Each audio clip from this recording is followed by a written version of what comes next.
28,000 feet above New Guinea. Colonel Neel Kearby's P-47 Thunderbolt cut through thin tropical air, the massive radial engines rumble steady and reassuring. Behind him, 3 wingmen held loose formation, their reconnaissance mission to Wewak complete. Fuel gauges were already dipping into yellow. Time to head home. Then Kearby spotted movement 5 miles below, a lone Japanese fighter, tracking west across endless green jungle canopy, completely unaware of the American formation, diving out of the sun toward him. The Oscar never knew what killed it. Kearby's .850 caliber machine guns converged on the lightweight fighter, shredding its aluminum skin in under 2 seconds. The Japanese pilot, Lieutenant Colonel Tamiya Teranishi, a squadron commander with multiple kills, died before his aircraft hit the trees. But as Kearby pulled up from the attack, Captain Bill Dunham's voice crackled over the radio with words that should have sent them running for home. "Colonel, formation at 3 o'clock low.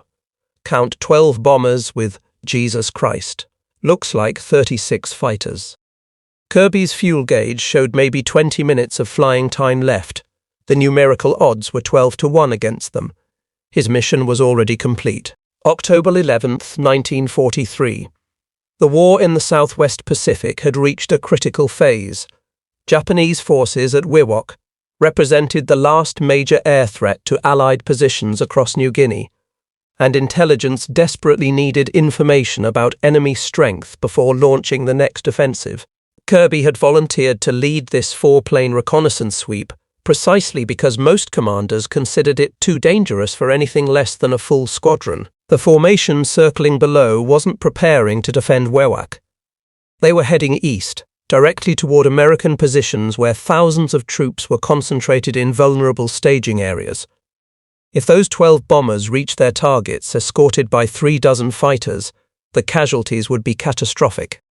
Every minute Kearby spent deciding was another minute those bombers flew closer to killing Americans who had no idea death was approaching.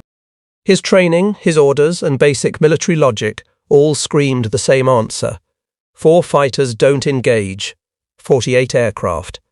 You report the contact, you get out, and you let command assemble a proper strike force. But assembling that strike force would take hours. In hours, those bombers would already be dropping their ordnance on American positions. Kearby's decision took less than 5 seconds. He keyed his radio, voice calm despite what he was ordering his men to do. "Drop tanks and prepare to attack. We're going in high." The 3 other pilots didn't question the order. Captain John Moore, Major Raymond Gallagher, and Captain Bill Dunham had trained under Kearby for months. They'd learned that when their colonel said attack, you attacked. They jettisoned their external fuel tanks and followed Kearby into a screaming dive toward the Japanese formation 8,000 feet below. The P-47 Thunderbolt was not designed for dogfighting. At 7 tons fully loaded, it was the heaviest single-engine fighter in the American arsenal, dismissed by many Pacific pilots as too clumsy to tangle with nimble Japanese Oscars and Tonys. But Kearby had spent the last 4 months proving everyone wrong by exploiting the one thing the massive Thunderbolt could do that no Japanese fighter could match. It could dive like a meteor and climb like a rocket. The Japanese never saw them coming. Kearby's flight dove from 28,000 feet to 20,000 in less than 30 seconds, building speed until the airframe shook and controls went stiff. The 4 Americans roared through the formation from above and behind, .850 caliber guns per aircraft, suddenly hammering into surprised Japanese pilots. Kearby's first burst caught an Oscar banking lazily in formation. The fighter disintegrated under the impacts, pieces tumbling through tropical sky. The Japanese formation exploded into chaos. Fighters scattered in every direction, pilots braking hard to evade attacks they couldn't see coming. But Kearby wasn't dogfighting. He was executing the dive and zoom tactics he'd developed specifically for the P-47's strengths. Dive at maximum speed. Fire a brief burst. Use the momentum to climb back to altitude. Then repeat. A Kawasaki Ki-61 Tony 1 of Japan's newest fighters tried to turn inside Kearby's dive. The American colonel didn't try to follow the turn. He simply adjusted his dive angle slightly, let the Tony slide into his gun sight, and fired.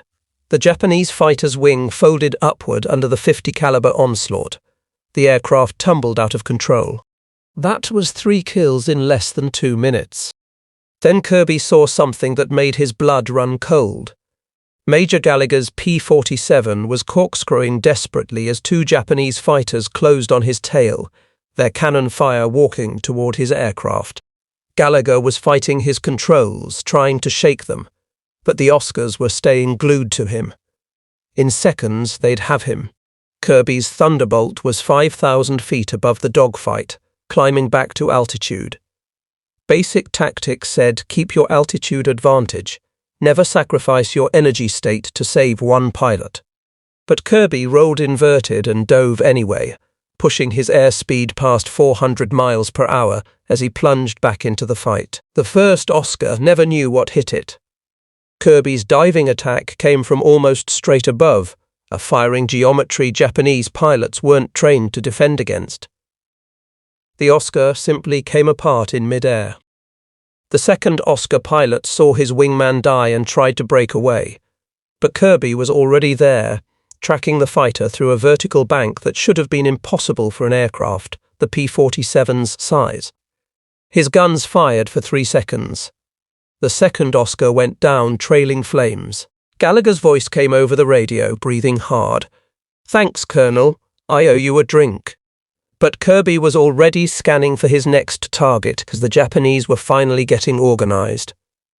A swarm of fighters was climbing toward the 4 Americans, and the numerical advantage was about to become overwhelming. That's when Kearby saw the formation of Tony fighters breaking away from the bombers, diving toward cloud cover. 6 pristine targets, separated from their formation, trying to escape. He had seconds to decide. Call it a victory, break for home with everyone alive, or press the attack one more time despite the odds. Kearby chose to attack. He rolled into another dive, Captain Moore following him down, while Dunham and Gallagher held high to cover their escape. The 2 P-47s dove on the fleeing Tonys at a closing speed approaching 600 miles per hour combined. What happened next demonstrated exactly why Kearby had become a legend among Pacific fighter pilots. The 6 Tony fighters weren't just fleeing. They were trying to lure the Americans into a turning fight at low altitude, where Japanese maneuverability would dominate. It was a textbook trap, one that had killed dozens of American pilots who followed Japanese fighters into low-altitude dogfights they couldn't win. But Kearby had written the book on how the P-47 actually fought in the Pacific, and he knew the trap when he saw it. Instead of following the Tonys down, he fired one long burst at maximum range, destroyed one more fighter, then hauled the Thunderbolt into a vertical climb. The P-47's turbo-supercharged engine, designed specifically for high-altitude combat, gave him power that Japanese fighters couldn't match above 20,000 feet. Within seconds, he was back at altitude with his speed restored. The Japanese pilots below stared up in confusion as the American fighter they'd been trying to trap rocketed away from them vertically. Some tried to climb after Kearby, but their engines couldn't maintain power in the thin air. They fell away, stalling out while Kearby circled above them, completely untouchable. The tactical situation had reversed entirely. The hunters had become the hunted. Moore's voice crackled over the radio. "Colonel, gun cameras out of film, but I count 6 confirmed for you, maybe 7. The surviving Japanese fighters were scattering now, diving for cloud cover or running flat out for Wewak." Kearby keyed his mic and called his flight together. "All aircraft form on me. We're going home." The 4 P-47s turned east, flying at maximum cruise to stretch their remaining fuel. Kearby's fuel gauge was deep in the red, showing less than 50 gallons remaining. They'd been in combat for nearly an hour, burning fuel at maximum throttle during the dives and climbs. The mathematics were grim. They might not make it back to base. Behind them, the Japanese formation was in complete disarray. 9 fighters destroyed, The bomber formation scattered, and the planned attack on American positions completely disrupted. Whatever intelligence value the reconnaissance mission had generated, Kearby had just multiplied it by stopping an entire strike force with 4 fighters. But none of that would matter if they ran out of fuel over the jungle. The flight crossed the coast with engines coughing as fuel pressure dropped. Kearby spotted an emergency airstrip at Leh and called the tower for immediate landing clearance. All 4 Thunderbolts touched down with less than 75 gallons of fuel, total enough for perhaps 10 more minutes of flight. Ground crews swarmed the aircraft immediately, shocked at the bullet damage to Gallagher's plane and the heat radiating from engines pushed far beyond normal limits. When Kearby climbed down from his cockpit, he found intelligence officers already waiting with questions. How many aircraft in the formation? What types? What were their positions and heading? Kearby gave them precise answers for everything, then mentioned almost casually that they'd engaged the formation and destroyed 9 Japanese fighters. The intelligence officers stared at him. 9 fighters destroyed by 4 P-47s. That seemed impossible. The gun camera footage erased all doubt.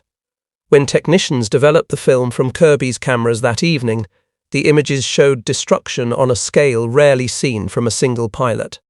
6 Japanese fighters positively identified going down 4 Nakajima Ki-43 Oscars and 2 Kawasaki Ki-61 Tonys. The film ran out before capturing a possible 7th kill. But what the cameras did record was indisputable. General George Kenny, commanding 5th Air Force in the Pacific, viewed the footage personally and immediately recognized its significance. This wasn't just an impressive combat victory. It was proof that American tactics could overcome Japanese numerical superiority when executed perfectly. Kenny had been fighting the perception that P-47s were unsuitable for Pacific combat, and Kearby had just shattered that myth in the most dramatic way possible. Within hours, Kenny was drafting a recommendation for the Medal of Honor. The citation would read, "For conspicuous gallantry and intrepidity above and beyond the call of duty in action with the enemy." But even that formal language couldn't capture what Kearby had actually done. He'd attacked 48 aircraft with 4, destroyed 6 personally, saved a wingman's life, disrupted an entire bomber strike, and brought all his pilots home alive. Captain Moore's gun cameras confirmed 3 additional kills by the other pilots. 1 each for Dunham and Moore, who'd shot Japanese fighters off Kearby's tail during the fight. Total score, 9 Japanese fighters destroyed without a single American aircraft lost. It was the highest single mission score for the Army Air Forces in the Pacific Theater at that time. General Douglas MacArthur personally presented the Medal of Honor to Kearby in January 1944 at a ceremony in Brisbane, Australia. The newly promoted full colonel stood at attention as MacArthur read the citation, but those who knew Kearby said he seemed uncomfortable with the attention. He'd done what needed doing, saved American lives and killed the enemy. The medal was just paperwork. But the recognition came with a price Kearby hadn't anticipated.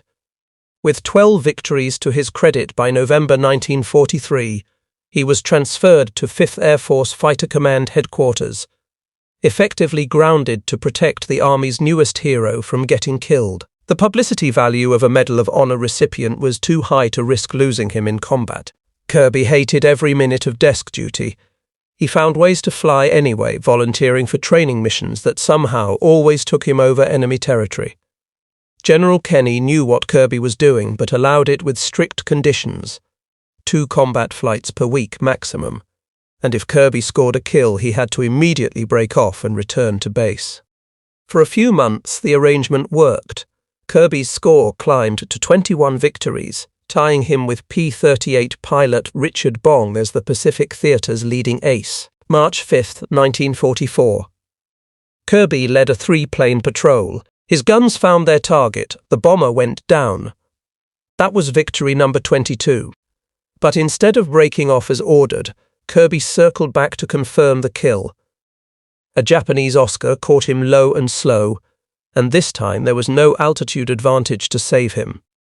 Kearby's remains weren't found until 1949, buried in the jungle near where Fiery Ginger 4 crashed. He was laid to rest with full military honours at Sparkman Hillcrest Memorial Park in Dallas, next to his brother who'd also died in the war. He left behind his wife, Virginia, and 3 young sons.